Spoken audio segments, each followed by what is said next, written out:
What if your family's secret recipe was the only thing keeping you off the streets? For one struggling pastry chef in Portland, a bizarre corporate buyout saved her business. But her billionaire investor didn't want her profits. He craved a very specific craving, and the truth defies human logic. Records from the Multnomah County Courthouse show Harper Quinn was exactly 72 hours away from total bankruptcy. Anyone who has ever worked in food service knows the suffocating weight of a failing restaurant, but Harper's situation was uniquely devastating. She had poured her entire life savings, plus a massive small business loan from U.S. Bank, into Quinn's Confections, a rustic bakery located on NW 10th Avenue in Portland's Pearl District. By October, the cloudy, relentless Oregon rain seemed to mirror her financial reality. She was 90 days past due on her lease. Her commercial Hobart mixer was making a terrifying grinding noise, and her primary supplier, Charlie's Produce, had officially cut off her credit line. Landlord Gregory Hastings had already slid the eviction warning under her door. Harper was done. She was packing up her copper mixing bowls, preparing to surrender her dream. But Harper had one remaining asset, though she didn't know its true value at the time. It was her late grandmother's signature strawberry tart. This wasn't your standard sugary bakery window pastry. The recipe was an oddity passed down from her grandmother, who grew up in an isolated mineral mining town in rural Pennsylvania. The jam required a grueling, highly specific process: wild Oregon strawberries, slow reduced in a copper pot, splashed with a sharp, dark cherry balsamic vinegar, and spiked with a microscopic pinch of food-grade iron powder. Her grandmother had originally added the iron as a folk remedy for anemia, but it gave the jam a bizarre, heavy, almost metallic tang that perfectly cut through the sweetness of the fruit. Customers either hated it or were fanatically addicted to it.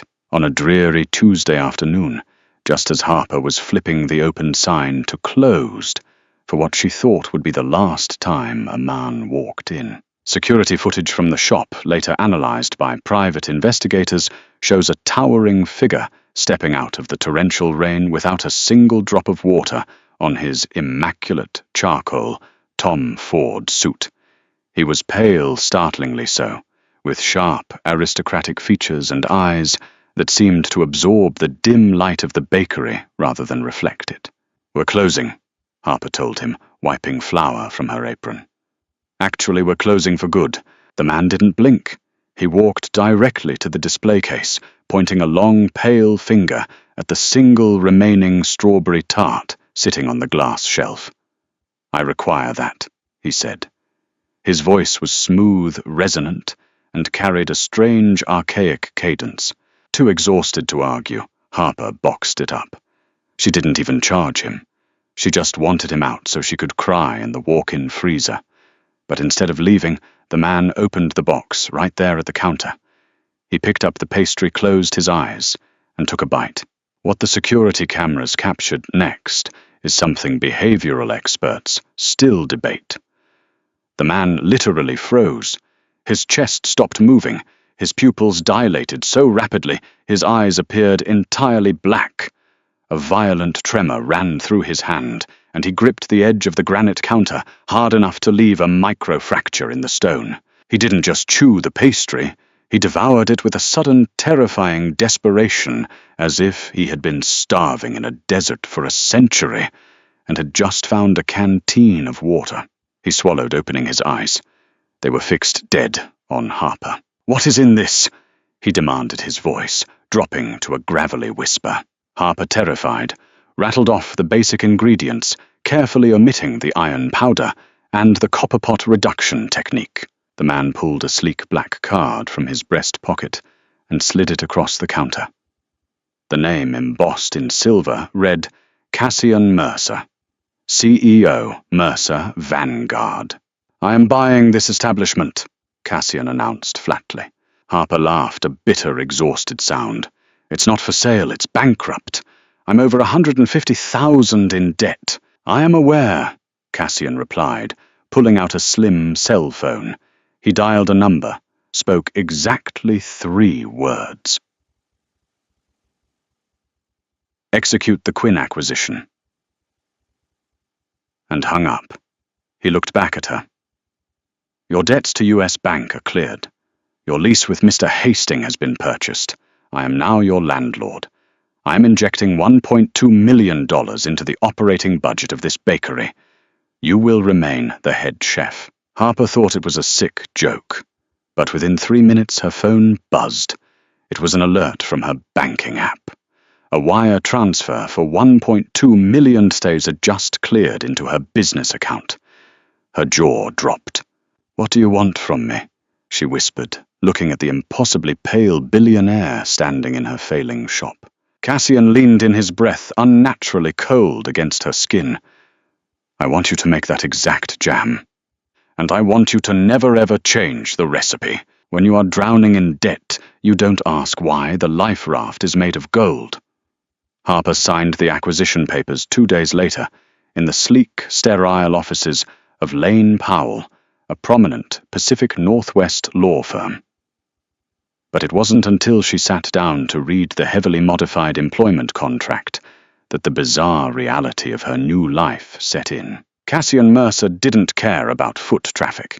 He didn't care about marketing or expanding the menu or Yelp reviews.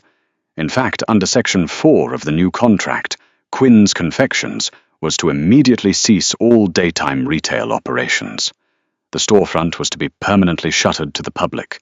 Instead, Harper was given a base salary of $250,000 a year to do one thing: bake 40 exact replicas of the strawberry tart every single night between the hours of midnight and 4:00 a.m.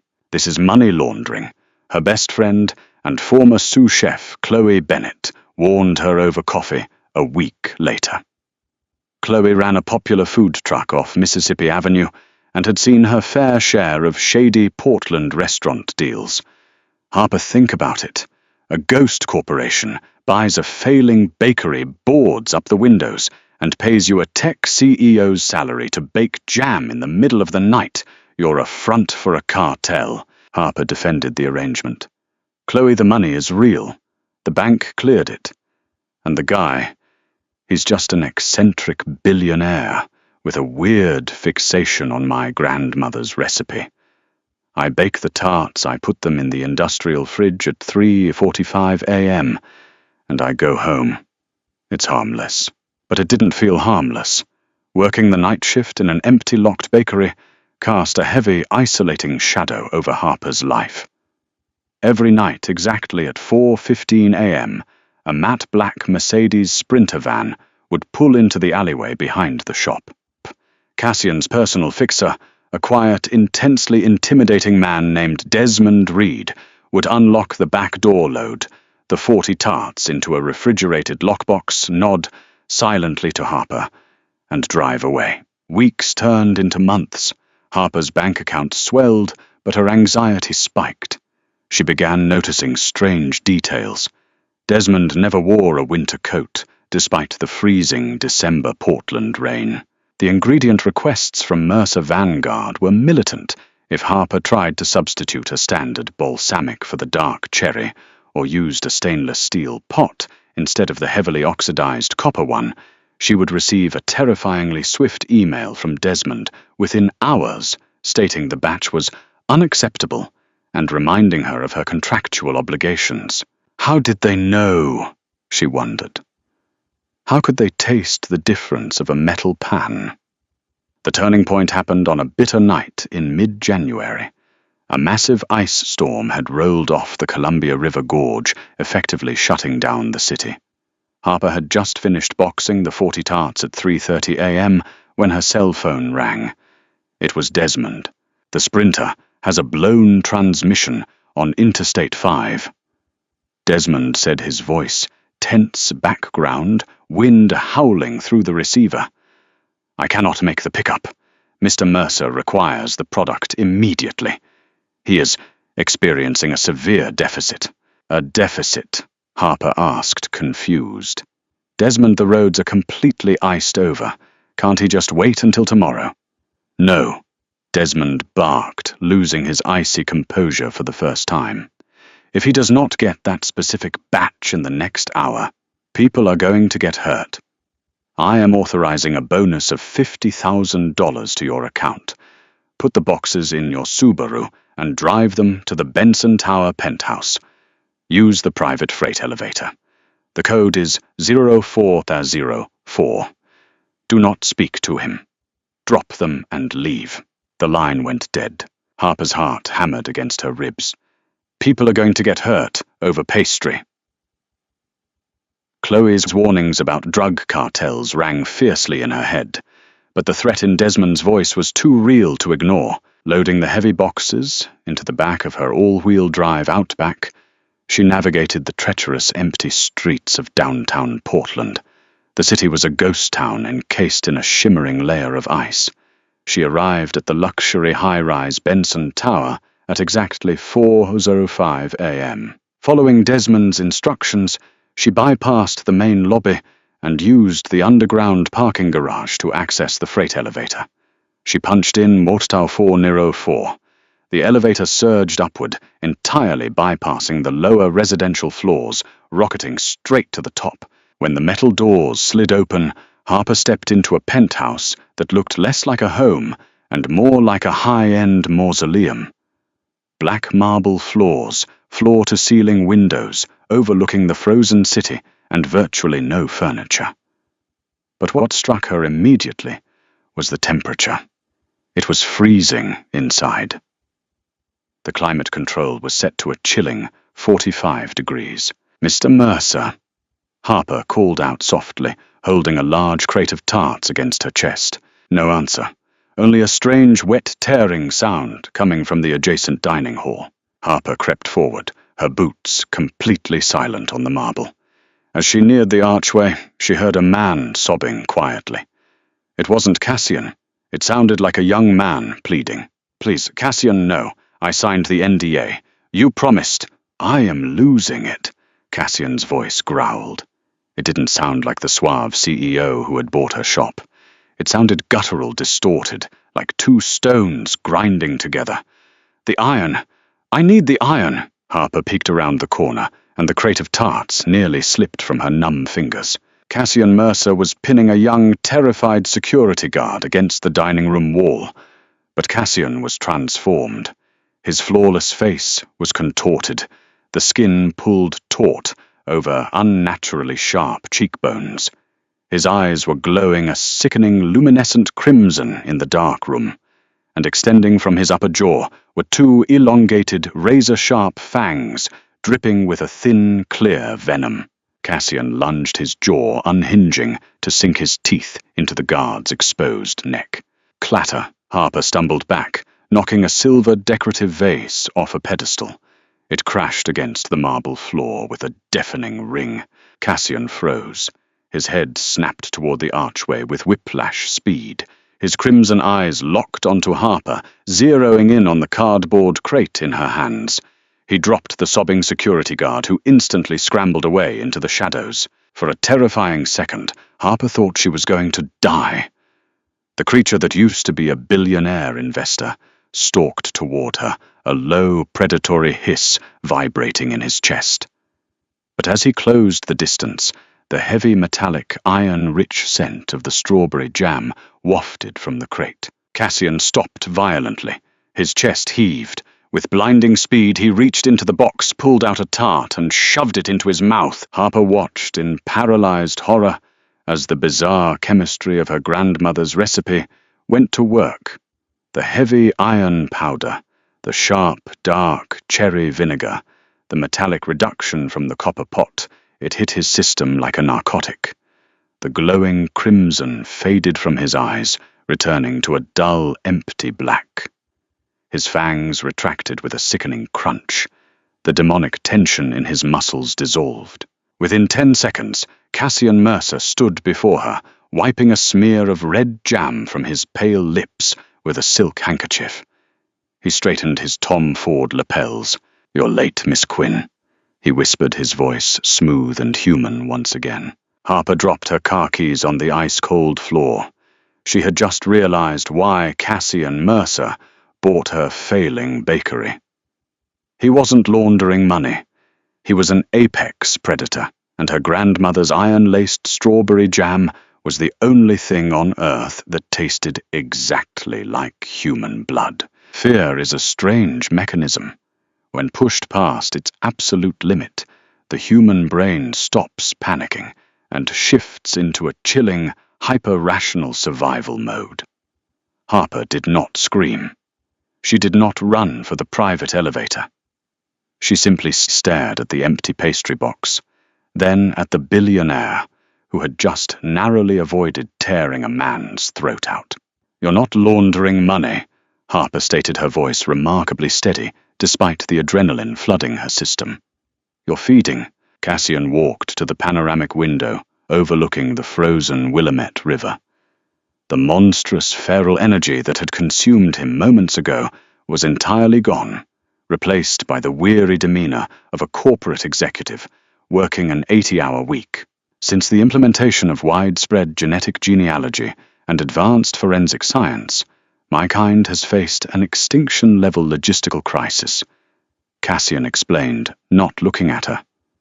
In the 19th century, a missing person in the Pacific Northwest was attributed to a bear attack or harsh winters.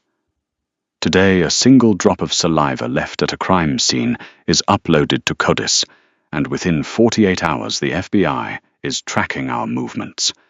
We cannot hunt. We cannot survive in the modern surveillance state. He turned to face her, his dark eyes reflecting the city lights. "For the last decade, my syndicate has relied on embezzling expired blood bags from the Oregon Health and Science University, OHSU blood bank. It was highly risky and wildly expensive. But then Desmond intercepted a rumor about a struggling bakery in the Pearl District. A local food critic had described your grandmother's tart as having a disturbingly metallic, coppery finish. I investigated. I took a bite." Cassian stepped closer. "Your grandmother did not invent a pastry, Miss Quinn. She reverse-engineered a chemical illusion." He walked over to a sleek glass whiteboard on the far wall and picked up a dry erase marker. To Harper's bewilderment, the billionaire vampire began sketching a chemical compound. "True sustenance for us relies on the oxidization of iron within the human bloodstream," Cassian murmured, drawing the molecular structure of hemoglobin binding with oxygen. "Standard human biology dictates this process. HB plus 4002. Right-left harpoons. HBO2 was for Dulalar. What your grandmother created through the slow reduction of wild strawberries in a heavily oxidized copper pot, combined with the extreme acidity of dark cherry balsamic and raw iron powder, is a synthetic mimicry. The tart tricks our biological receptors. It satisfies the deficit without a single drop of human blood." Harper realized the sheer magnitude of what she held. She wasn't just a baker. She was the sole manufacturer of a synthetic cure for a hidden predatory species. "If this is a cure, why keep it a secret?" Harper asked. "Why just buy my shop? Why not mass-produce it?" "Because," a new sharp voice echoed from the private elevator bank, "not everyone wants to eat pastry, Harper." Desmond stepped into the penthouse. He was bleeding from a deep laceration above his left eye, his usually immaculate suit torn at the shoulder. He wasn't a vampire, Harper realized. He was human, a heavily armed fixer. And he looked terrified. "We have a breach!" Desmond gasped, leaning against the marble wall. "Apex Biomedical. They intercepted the Sprinter van on Interstate 5. It wasn't the ice that blew the transmission. It was a targeted EMP device. Sebastian Graves knows about the bakery." Cassian's expression turned lethal. "Graves?" Desmond looked at Harper with grim intensity. "Sebastian Graves runs a rival faction. They are purists. They believe that adapting to human society is a weakness, and they have been aggressively pushing for a violent uprising against the modern world. If Cassian's syndicate transitions to your synthetic food source, Graves loses all political leverage over the ruling council." "Graves doesn't want to steal the recipe," Cassian said, his fangs subtly elongating again as anger spiked his adrenaline. He wants to destroy the manufacturer. Harper's phone buzzed in her pocket. The caller ID flashed a number she knew all too well. It was Chloe Bennett, her best friend. With trembling fingers, Harper answered. "Chloe." "Harper," a man's voice replied. It was smooth-cultured and laced with absolute malice. "Your friend makes a very mediocre pulled pork sandwich. I am sitting in her food truck on Mississippi Avenue. She is currently unconscious. You have exactly 1 hour to bring the journals containing your grandmother's proprietary formulas to the abandoned shipyards in St. John's. If you call the Portland Police Bureau, I will drain her dry and leave her hanging from the St. John's Bridge." The line clicked dead. Panic finally broke through Harper's rational armor. Chloe was innocent. She was just a chef trying to make rent, pulled into a supernatural turf war, because Harper hadn't asked enough questions about her sudden windfall. "I have to go," Harper said, grabbing her car keys from the floor. "He has Chloe. You are not going alone," Cassian ordered, stepping in front of her. "Graves will kill you both the second he has the journals. He cannot leave a surviving asset. Then what do we do?"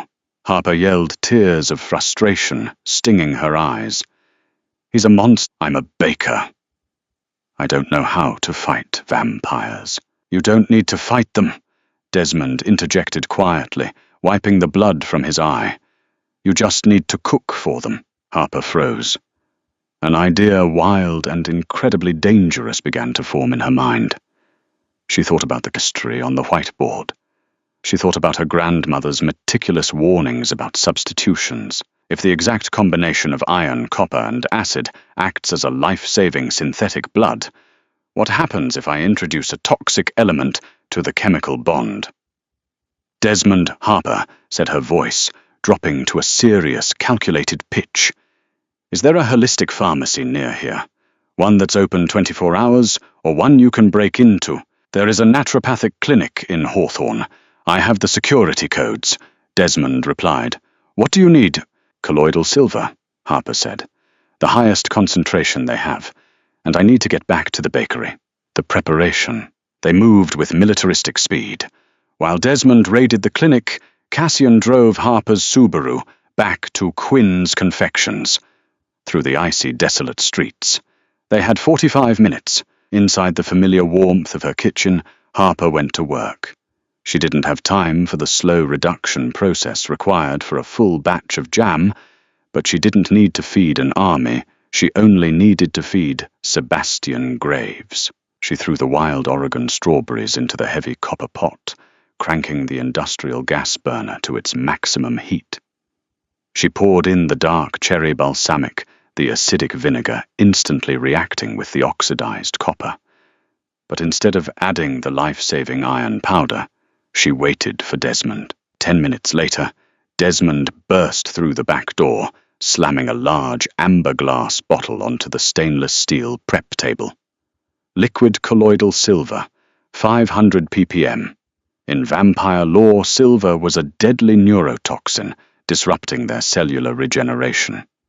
If Cassian's theory about the tart tricking their biological receptors was correct, injecting medical-grade silver into the highly acidic, copper-reduced jam would create a Trojan horse. It would smell exactly like the synthetic blood, but upon ingestion, the silver would bind directly to their mutated cells. Harper whisked the silver into the boiling jam. The mixture hissed violently, turning a deep, unnatural shade of violet before settling back into a dark, blood-red gloss. She quickly filled 6 pre-baked tart shells, boxed them up, and grabbed her grandmother's weathered leather journal. The St. John's Showdown. The abandoned shipyards beneath the St. John's Bridge were a cathedral of rusting metal and shadows. The skeletal remains of old freight ships loomed in the freezing fog. Harper walked alone toward the center of the yard, carrying the pastry box and the journal. Cassian and Desmond were hidden in the darkness, flanking her position. "Right there is far enough, Miss Quinn," a voice echoed through the fog. Sebastian Graves stepped into the dim light of a flickering sodium street lamp. He was impeccably dressed in a tailored navy trench coat, his eyes glowing with that same terrifying crimson Harper had seen in Cassian. Beside him, two heavily tattooed enforcers held a bound and gagged Chloe, who was weeping silently. The journal, Graves demanded, extending a pale hand. "Let her go first," Harper said, holding the leather book tightly against her chest. "And you don't just want the journal. You want the prototype. You need to know it actually works before you destroy it, right?" She set the bakery box on a rusted oil drum and flipped the lid open. The heavy metallic scent of the jam immediately hit the freezing air. Graves's nostrils flared. The physiological reaction was instantaneous. The scent of the copper-reduced acidic jam triggered the deep, predatory hunger in his brain. The deficit demanded to be fed. "Fascinating," Graves whispered. He moved with a speed that defied physics, suddenly standing right in front of the oil drum. He picked up one of the silver-laced tarts, inspecting the dark red glaze. "To think our entire evolutionary lineage could be subverted by a mortal with a whisk." He took a massive bite. His two enforcers, driven mad by the scent, grabbed the remaining tarts and devoured them. For 3 seconds, nothing happened. Graves smiled mockingly at Harper. Then the chemistry kicked in. Graves let out a sound that was half gasp, half shriek. The veins on his neck bulged, turning a stark, venomous black. As the 500 ppm colloidal silver hit his bloodstream, carried directly to his cells by the acidic copper reduction. He dropped to his knees, clutching his throat, thick black ichor spilling from his mouth. His enforcers collapsed instantly, seizing violently on the frozen concrete. "Cassian!" Harper screamed. Cassian dropped from the rusted rafters of a crane directly above them. He didn't waste time on theatrical speeches. With brutal calculated efficiency, he neutralized the incapacitated purist leader, permanently ending the threat to his syndicate. Desmond sprinted from the shadows, cutting Chloe's ties and shielding the women from the gruesome finale, the aftermath. By 600 a.m., the shipyards were completely sanitized by Mercer Vanguard's cleanup crew. Chloe, deeply traumatized but physically unharmed, was sitting in the back of Desmond's heated SUV, wrapped in a shock blanket. Harper stood near the edge of the river, watching the sunrise paint the Portland sky in bruised shades of purple and gold. Cassian walked up beside her, adjusting his cuffs. "Graves's faction will fracture without him," Cassian said quietly. "The threat is eliminated. You have saved my syndicate, Miss Quinn, and you have saved countless human lives in this city." "Chloe knows everything now," Harper said, exhausted to her bones. "I can't lie to her anymore. She is a chef, is she not?" Cassian asked, a faint, rare smile touching his pale lips. "My board of directors has decided to expand our operations. We are going to need more than 40 tarts a night if we are to supply the entire Pacific Northwest Territory. We will require an industrial facility and a sous chef." Harper looked at the billionaire vampire. She had started the year dodging eviction notices and crying over broken Hobart mixers. Now she was the exclusive, highly classified head of synthetic food production for an ancient society of apex predators. "We're going to need a lot more copper pots." Harper sighed finally, allowing herself to smile. Business, it turned out, was about to be very bloody good. If you found this descent into Portland's supernatural underworld as gripping as we did, smash that like button. Have you ever suspected a local business might be a front for something darker? Let us know in the comments below. Don't forget to share this video with your fellow true crime and paranormal thrill seekers, and hit subscribe for more unbelievable hidden stories from the shadows of reality. Stay curious, stay safe, and always check your jam.